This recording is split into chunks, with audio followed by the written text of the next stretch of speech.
Oi, pessoal, tudo bem? Estamos de volta aqui de uma maneira diferente hoje. Eu vou estar deixando essa aula gravada aqui para vocês, mas a importância do conteúdo é a mesma, então prestem bem atenção para responder a atividade que vai estar junto aí com esse vídeo, né? Continuando falando sobre o continente americano, hoje nós vamos falar sobre os recursos naturais, certo? E os recursos naturais são todos aqueles recursos que a natureza nos oferece, certo? Seja ele mineral, né, o minério, seja ele vegetal, seja ele animal. Vamos lá. O território americano é rico em recursos naturais, que são explorados de várias maneiras. A formação geológica do continente propicia a exploração de recursos minerais. A presença de dois oceanos, que banham a costa leste e oeste do continente, favorece a atividade pesqueira, já aí recurso, né, animal. A existência de uma rede hidrográfica facilita a obtenção de energia elétrica. Os diversos tipos de clima e solo e as variadas formas de relevo contribuem para a prática da atividade agropecuária. Então, só aqui nessa pequena passagem a gente vê aí que o recurso natural é muito forte no continente americano, né? Grandes nações, todas elas vão ter aí a sua especificação, né, a sua especificidade no que vai ser produzido de recurso natural. Isso aí, em algumas, vai ser mais importante do que a outra. E a gente vai ver aqui durante o decorrer do capítulo.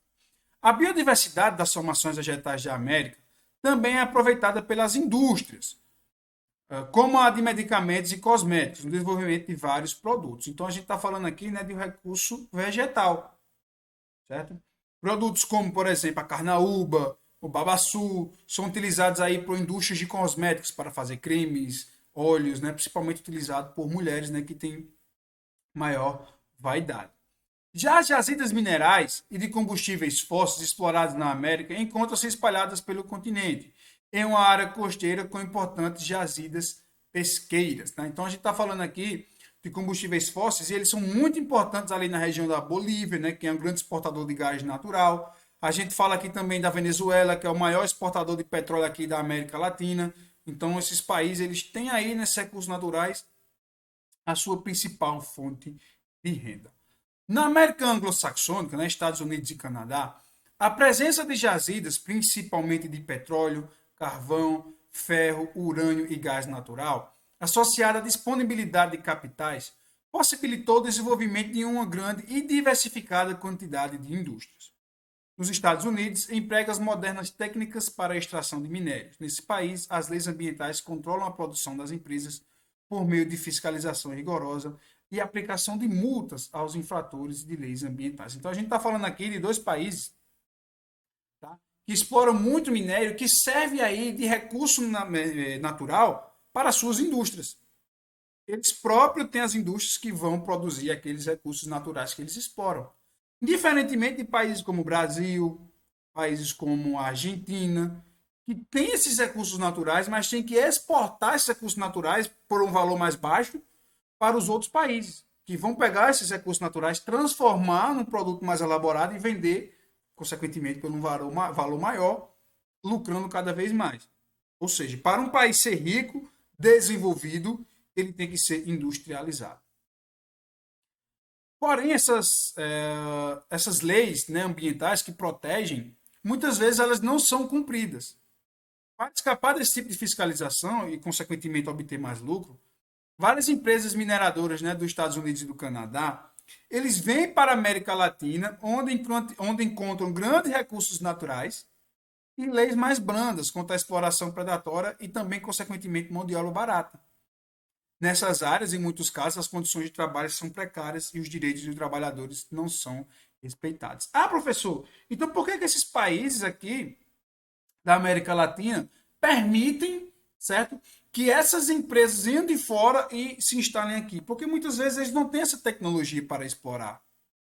Então, consequentemente, permite que os países explorem aqui a troco de um valor que é pequeno, irrisório. E, consequentemente, esses países vêm, exploram e levam essas riquezas aí para os seus países, né? É um novo modelo de colonialismo, como a gente já viu aí, né, acontecer em nossos países em outros períodos, né? A economia de muitos países latino-americanos, como Bolívia, Jamaica, Equador e Venezuela, depende da extração e da exportação de minérios. No entanto, apesar de possuir muitas jazidas em seu território, a maior parte desses países não tem tecnologia para pesquisas, extração e beneficiamento, ou seja, extrair e transformar esse recurso natural em um produto que seja comercializado. De modo que seus recursos minerais são extraídos por empresas transnacionais, empresas de outros países, reproduzindo a dependência dos países em desenvolvimento que vendem seus recursos naturais para os mais desenvolvidos, com o objetivo de tentar beneficiar a sua economia, ou seja, eles dão aí suas riquezas em troca, né, de fortalecer a sua economia, de conseguir vender algo, de conseguir produzir algo para movimentar a sua economia, consequentemente dar dignidade à sua população. Essas questões de empresas transnacionais é tão forte, para você ter ideia, a Nike, que é uma empresa totalmente conhecida mundialmente, ela não tem nenhuma fábrica no território americano. Todas as suas fábricas são espalhadas em outros países, justamente os países mais pobres. Por quê? Porque tem mão de obra mais barata. E quanto menos um país ou uma empresa gasta no processo produtivo, mais ela vai lucrar. Professor, e a nossa Amazônia, né? Como é que ela está em relação a isso aí? Vamos ver isso agora. A Amazônia, que é a maior floresta do nosso planeta, apresenta, né, uma enorme biodiversidade, ou seja, uma grande variedade de espécies, seja ela de animal e de vegetal. E cobre uma área de mais de 6 milhões de quilômetros, né, que abrange, além do país, 9 outros países aqui da América do Sul. No entanto, a proteção dessa vegetação densa e imensa. O que é densa, professor? Uma vegetação que tem as árvores, né, os vegetais, muito próximos uns aos outros. Conta com atividades ilegais, como mineração e a própria extração da madeira. Né? E isso é um verdadeiro desafio para o combate ao desmatamento, que deve ser realizado de forma integrada. Como assim, professor? De forma integrada. Além do Brasil, os outros países trabalharem, né, na intenção de proteger a floresta amazônica. Além do monitoramento de áreas desmatadas, utilizando sensores, satélites, aviões, né, drones hoje em dia, equipamentos de rastreio e grupos de vigilância, o Brasil investe em instrumentos que servem para demarcar áreas destinadas à proteção integral, são as chamadas áreas de conservação em terras indígenas, e estimula práticas sustentáveis que valorizam a floresta, como extrativismo vegetal realizado por comunidades tradicionais. Ou seja, o Brasil tem aquelas áreas que não podem ser extraídas do nada e tem aquelas áreas que são praticadas o desenvolvimento sustentável, certo? Que é você produzir sem praticar, né, um consumo muito desenfreado que não prejudica aí as gerações futuras. Beleza, turma? Essa era a explicação que eu tinha para vocês hoje. Respondam a atividade que vai estar aqui embaixo e me envie, beleza? Quem tiver acesso à plataforma pode estar respondendo por lá também. Muito obrigado e até a próxima.